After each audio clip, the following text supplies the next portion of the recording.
First science मिले हैं कि अब एफआईएस की एटलीस्ट इंडेक्स फ्यूचर्स में जो सेलिंग थी, स्टॉक फ्यूचर्स में जो सेलिंग थी वो खत्म हुई है।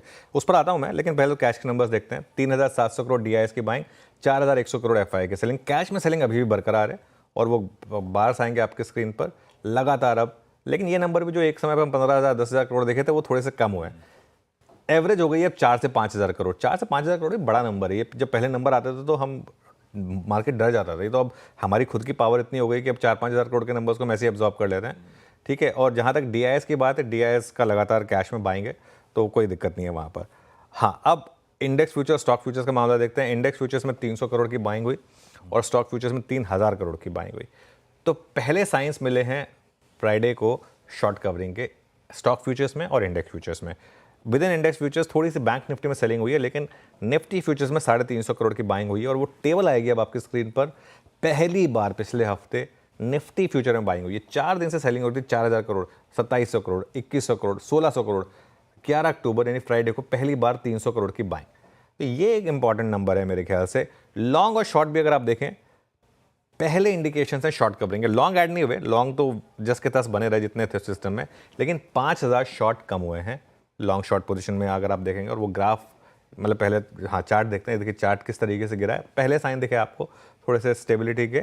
और अगर आप टेबल फॉर्मेट में देखेंगे तो टेबल फॉर्मेट में भी आपको दिखाई देगा करीब करीब अब हम 35% नेट लॉन्ग पर हैं, 35.86 पर आ गए।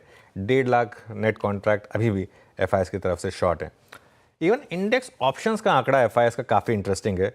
मेजर्ड अपसाइड के लिए उन्होंने अप्रोच किया है। कॉल लॉन्ग है 4.77 लाख और कॉल शॉर्ट है 3 लाख, मतलब स्प्रेड बनाए गए हैं।